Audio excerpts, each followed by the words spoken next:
This is Kim Meyer, host of Choose to Rise. Thanks for listening to the following broadcast on Public House Media.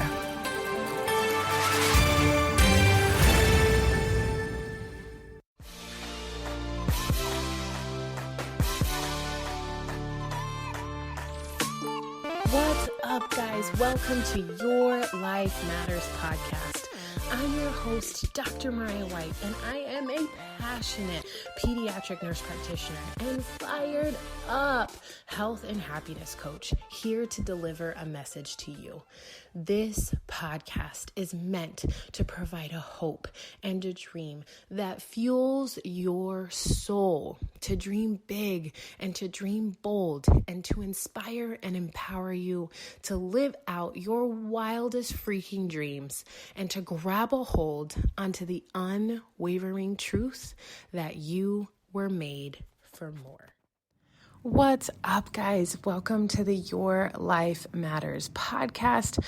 I'm your host, Dr. Mariah White, and I am so excited that you're here. This series is going to be epic. I'm so excited that it was placed in my heart, in my head by a dear, amazing friend of mine. And we are literally going to get to the nitty-gritty of so many incredible things. So we are starting this series called How Did You Know? So Mariah, how did you know that you were in love with a woman? How did you know it was time to leave a domestically violent relationship? How did you know it was time to start a podcast? How did you know that it was your opportunity to say yes to a decision? All of these incredible things. And I want you guys to do me a favor. As we get started in this series, drop in the review section of the podcast and tell me, Mariah, how did you know when blank? That associates to how I can help you through whatever journey or season that you're currently in and how I can pour into you in this moment. So today's episode is very near and dear to my heart. It's Mariah, how did you know when to continue to stand up strong when plans didn't go the way that you thought plans would go? And a lot of us have faced that difficulty, right? We faced the realization that our blueprint that we had in our mind, in our heart, in our soul just didn't work out the way that we had envisioned or hoped or planned or prayed for. And it's such a hard pill to swallow when we get to that place, right? Like all of us had envisioned, I don't know, I can't say all of us, but I definitely was the kid that was like, well, at 25, I'm going to be married. I'm going to have this house with a white picket fence. Not really, because I don't really care about white picket fences, but I'm going to have 2 kids. I'm going to be in love. I'm going to be this. I'm going to be that. And I had this mindset, right? And I think for so long, I was painting this blueprint, this picture that this was my life and this is how I was going to live it.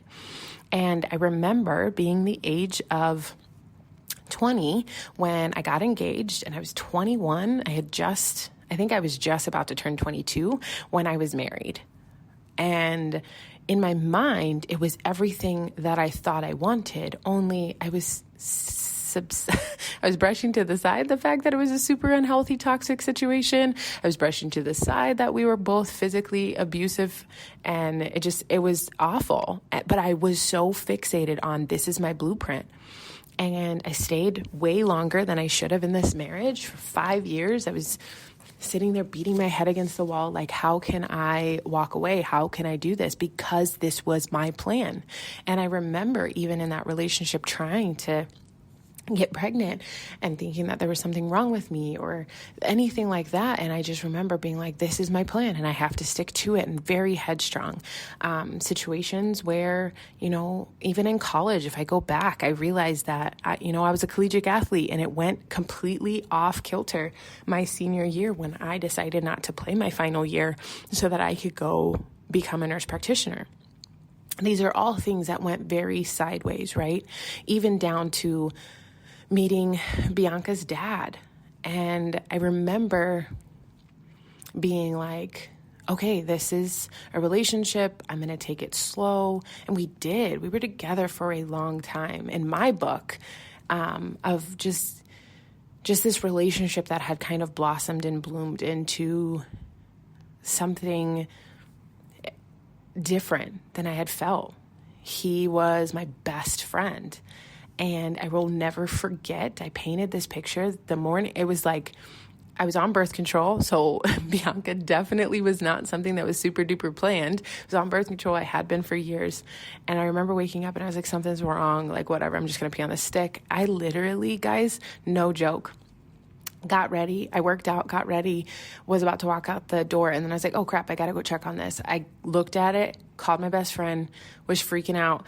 And then all day I was like, I got to tell him. And I remember that night, in my mind, I painted this picture of what that was going to look like, and it was devastating. It was devastating to know that when you think about something going as planned, that it completely obliterates in front of you.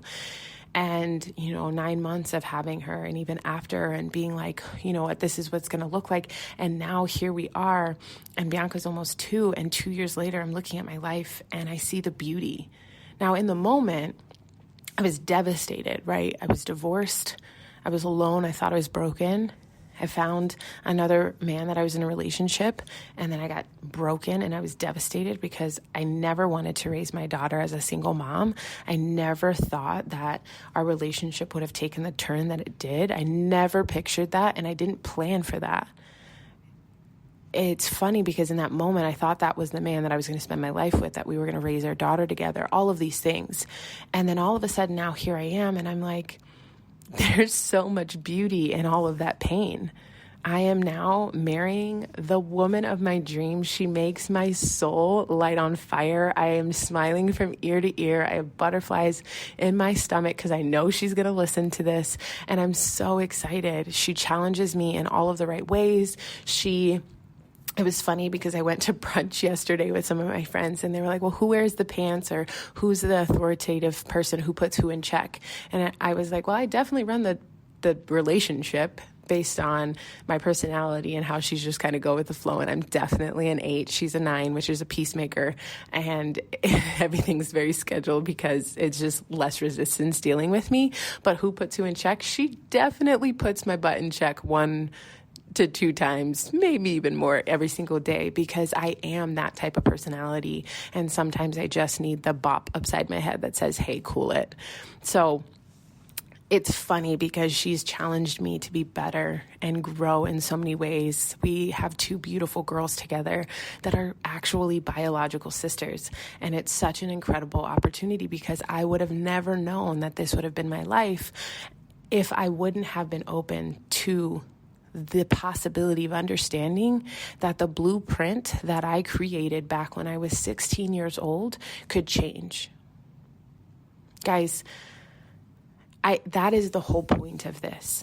How did you know that the blueprint that you created was no longer something that you needed to hold on to? It starts with the understanding that in the moments of pain and suffering and hurt are the moments of absolute incredible growth and beauty, and that you will continue to evolve and change in those moments more than you will ever think possible. It's in those moments that you strive to be a better person. It's in those moments that you go through these seasons of life that completely alter you as a human being down to your core.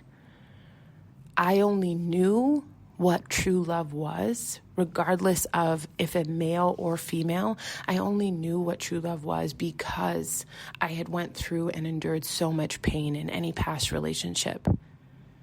And although I had it in my plan that I was going to be married, and of course in that picture I had always envisioned a man, but I also knew that I was totally aware of my sexuality, and that if that meant being married to a woman, that I would still want to have kids, I would still want to do X, Y, and Z, right? But I let go of the rigid plan of this is what my life is supposed to look like by this time, and this is my expectation, because guys, when you do that, you limit the ability to have absolute beauty in your life. So a couple of takeaways that I want you to get to is, number 1, if you continue to stay headstrong on your blueprint, you will limit the amount of beauty that can happen in your life the way that it was supposed to happen. You will cut out all the silver linings. You will take away all the beauty if you stay headstrong in, I'm supposed to do this, when I'm supposed to do this, and this is how it's supposed to go. Life isn't meant to be like that. And that's why there's not a dress rehearsal for life. You only get one shot, and it ebbs and it flows, and it has different chapters and paragraphs and different areas in life that you will be exposed to. And that's the beauty of it. So you need to embrace it. Embrace the fact that your blueprint gets shredded. Embrace the fact that life does not go as planned. Number 2. I want you to be able to take a moment and grieve. Grieve the loss, because there's so many areas. I had to grieve the loss of a marriage.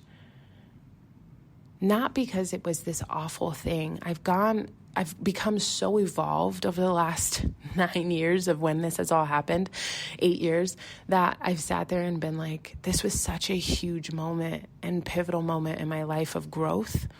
But I also appreciate the relationship that I had with my ex-husband. I appreciated all the growth that I had. I appreciated the love that we shared.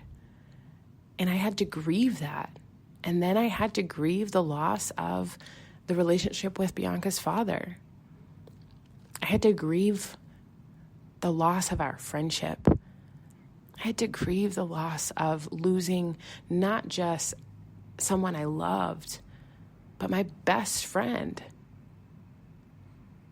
And then I had to understand that I was grieving the loss of a blueprint that I had created in my head when I was 16 years old, that the man that I would have a baby with would be the man I spent my life with, and we would build a life together. And then I had to grieve the fact of the guilt that I had, that I would have to one day tell Bianca X, Y, and Z. Whether these are self-limiting beliefs, whether they're not real, whether they're negative, whether they're absolutely not true, you still need to grieve that pain. You still need to overcome that pain. And if that means that you journal it out and have a good cry and then burn it, you think about it once a month and you journal it out and you cry about it and you let it out.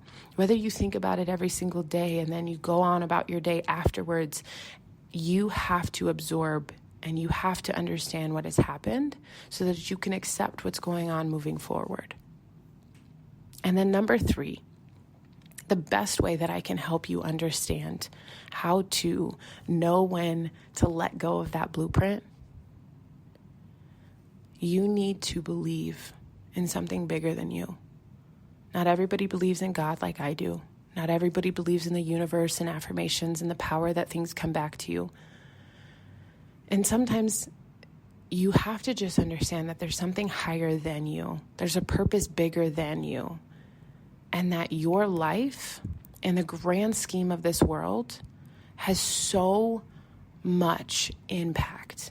And that when you let go of that blueprint and you just let the beauty of life happen for the greater purpose, and understand that there's an author and a finisher to your story, and understand that someone is watching over you and that good will come to your life.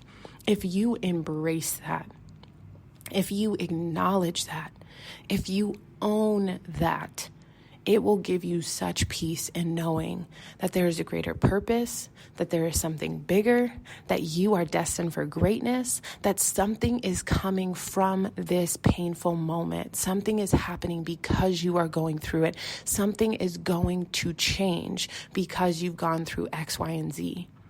Guys, if I think back to my childhood, I had no idea why I was put out at such a young age, and I had to go through and struggle so many things, but it taught me to get to a place where I could be self-sufficient. It taught me that, that moment when I bought my house, 5 bedrooms, 2,400 square feet, as one human being, it was the moment where I was like, this is why I had to grow up so fast and had to learn so much and grow so much for this moment to know that I could do it on my own. And then therefore continuing to grow in relationships. And the grand scheme of it, when everybody told me, Mariah, why are you buying that house? There's no point, all this other stuff. When I bought that house, I was in a relationship with Bianca's dad, and I knew that I wanted something to call my own. It didn't matter how big it was. It wasn't about flaunting. It was that I was called to that house, and I was called to that house for a reason. And when I had my daughter and I brought her home, that reason came to fruition. And I knew, more importantly, that I followed my intuition and I followed the plan that was bigger than me. And there was so much beauty. And now all of us, our family, Alicia, the girls, Lee and I, the dogs, we all have a home. It's become our home because we trusted, because I trusted that God had a bigger purpose for me. That my blueprint, no matter how rigid and headstrong and stubborn I am, that if I gave my blueprint away and embraced the beauty of life, that I would be living the greatest life of my life. I would have the greatest joy, the greatest passion, so many things to be grateful for, all the giggles and smiles in the world. And I would be grateful and I would be happy. And I would look back and say, I'm so grateful. I knew when to give up on my blueprint and just embrace what life had for me. So when you ask, Mariah, how did you know when to release your blueprint? Or how did you know when to release the plans that you had made for yourself? How did you know how to overcome those plans not happening? This is how, my friends. So I'm so grateful that you're here. I love you guys with all my heart. This brings me so much joy. There's so many of you that send me messages and let me know that you're listening. Please put this on your story, send it to a friend, share it through a text message, but also remember to put in the review, Mariah, how did you know when and however I can help you and serve you, because that helps me give back. You guys have no idea how much this platform helps me, and I can't wait to continue this series of Mariah, how did you know when to, and insert whatever you need. So I love you guys with all my heart, and I cannot wait until the next episode of the Your Life Matters podcast.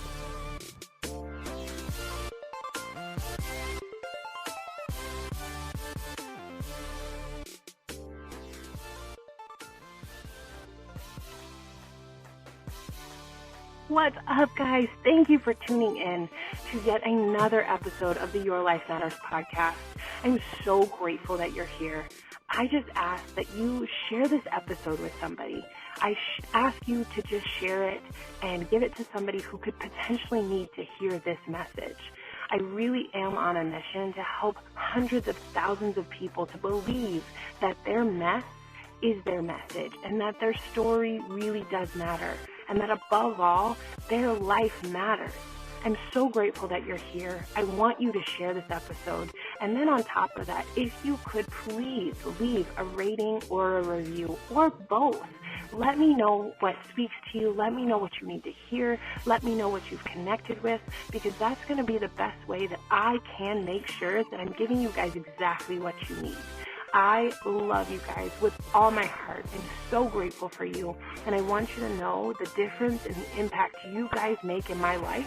I love seeing your messages. I love seeing when you guys private message me or screenshot it and share it on Instagram or Facebook, because it lets me know that this podcast is doing exactly what it was meant to do. And it's to make sure that there's an impact being made and to help remind you and everyone else that your life matters.